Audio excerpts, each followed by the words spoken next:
I have asked for IDs. Can you please tell me that you refuse to give us your IDs? We don't need to give you IDs. You don't need to give us federal. IDs. We do not need to give you IDs. So how do we know you're federal? How do we know you're federal?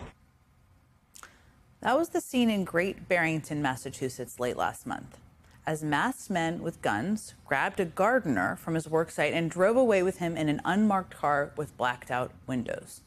Immigration and Customs Enforcement, also known as ICE, has since confirmed those masked men were federal immigration agents. But at the time, there was no way to know that other than trusting their word. One of the witnesses who filmed that video later told the Washington Post, quote, "It could have been like a band of the Proud Boys or something." This is video from the LA Times last Monday, showing what witnesses say was an ICE raid in Compton in which officers arrested 5 to 7 people. I have to say, witnesses say it was an ICE raid because even more than a week later than when that happened, no federal agency has confirmed that the people in that video were theirs. And this is not isolated. I mean, all across the country, immigrants are being arrested by federal immigration agents who provide little to no identification and who are frequently masked. Unfortunately, we don't even have to speculate about the dangers of that practice. We know them. In late January, a man in North Carolina was arrested for allegedly pretending to be an ICE officer to sexually assault a woman. In April, a woman in Florida was arrested for allegedly posing as ICE to kidnap her ex-boyfriend's wife. And just last week in Philadelphia, there was this. This man was posing as a federal immigration officer when he walked into this car repair business right next door to the Philadelphia Police 15th District and Northeast detectives and robbed it Sunday afternoon. The man wearing a badge, blue latex gloves, a tactical vest saying security law enforcement agent with a black baseball hat and sunglasses on.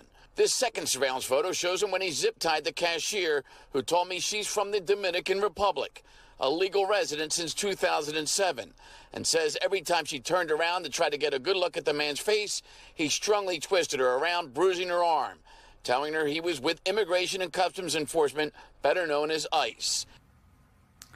Considering how wrong arrests by officers who do not identify themselves can go, I want you to take a look at this video from Pasadena, California, northeast of Los Angeles, from just this morning. You can see men waiting at a bus stop outside of a donut shop. Multiple unmarked cars pull up beside the bus stop. You see the cars right there. We then see masked armed men then get out of the car and chase 2 men from the bus stop. Chase them, handcuffing them and taking them away. Local advocates say 6 immigrants were taken in total. As those unmarked cars were driving away, a bystander attempted to take a photo of one of the car's license plates. You can see it there, only to have the driver get out of the car and point what appears to be a gun at him. Again, this is an incident in which we have to say this appears to be federal law enforcement. This appears to be ICE. But local officials don't know for certain, and ICE isn't commenting. Now, we believe that this incident was almost definitely ICE, but we can't say that for certain. And that is a problem, a huge problem. Pasadena residents are understandably furious about those men being snatched off the street, especially this way today, and the city isn't taking this sitting down. Tonight, local immigrant rights groups and Pasadena residents are back at the bus stop where this happened to voice their outrage. Hey!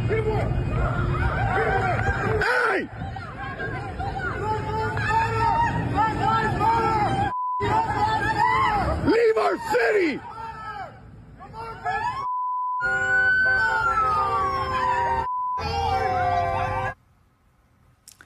That was just a sampling of the reaction from locals in Pasadena, California this morning after what we believe were armed and masked ICE agents arresting multiple people at a bus stop, just grabbing them off the street with no stated reason.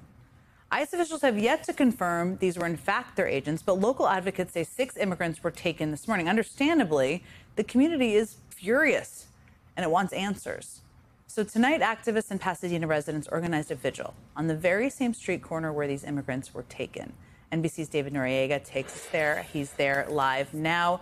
David, this was put together very quickly, this vigil. You're standing there with a lot of people who are from the community. Tell us about the crowd, what they're saying, what their reactions are to the events of this morning. Yeah, here, I'll show you a little bit as well, because the crowd that you see behind me, as you say, was put together very quickly in just a matter of hours. This is the exact corner where those arrests took place.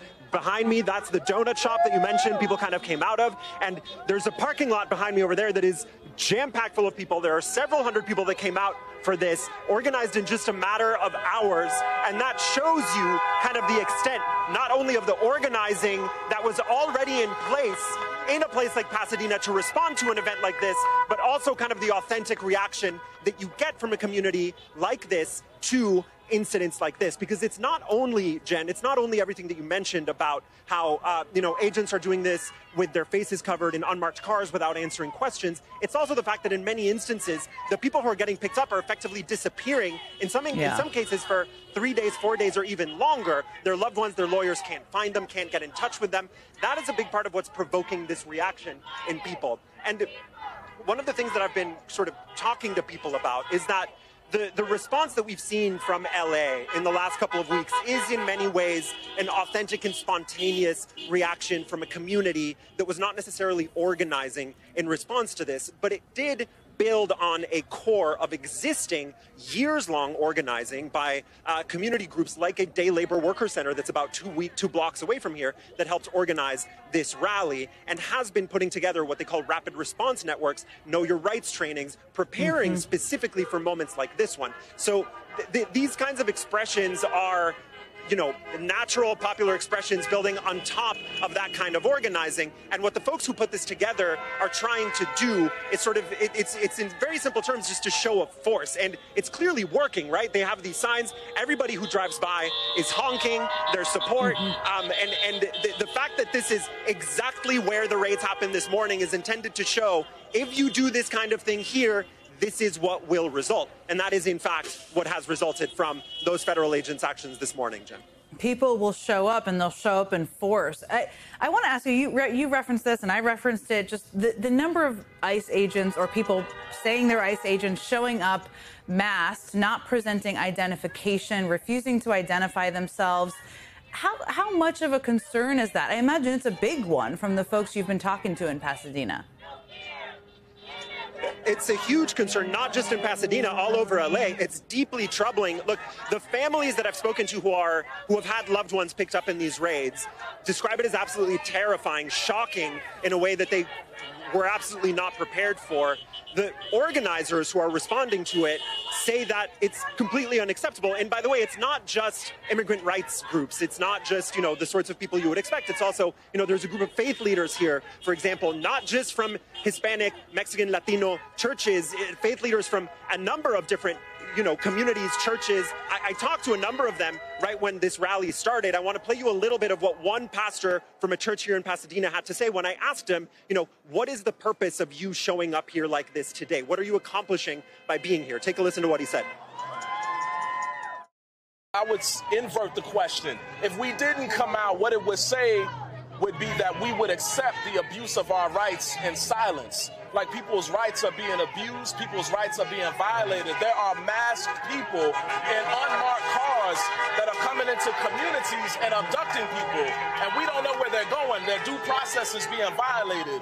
And so if we didn't come out, it would be saying that we accept this, that we are in agreement with this, and we are absolutely not. Because these abductions of our neighbors and of our community members are also trial runs for what this administration will attempt to do to citizens and other people who are their political opponents. So if we don't stand up to stop it now, the question is, where will it end? When will it stop? So we all have to rise up. Even if you don't feel like you care about this, do you care about yourself? Because I'm telling you, this is a trial run for what they will attempt to do to other people. So I'm out here because I care about my fellow humans. My faith commands it. And I'm out here because I'm here to say that we will not stand for the abuse of our rights and for the abuse of our community and our neighbors. It has to stop somewhere. So that's why I'm out here, because we can't not be out here right now. That's a sentiment I've heard from a number of people, Jen, including, we've talked about this, the U.S. citizen children of immigrants who say that it's not just their undocumented parents who are in danger, but they and other U.S. citizens who look a certain way or live in a certain community they feel like they are targets too. And again, the goal here is very simple. It's to show a cause and effect. When these kinds of enforcement actions happen in this way in communities like this one, this is what will happen. We've seen how the administration has responded in turn. It's, to be seen to what extent this escalates, Jen.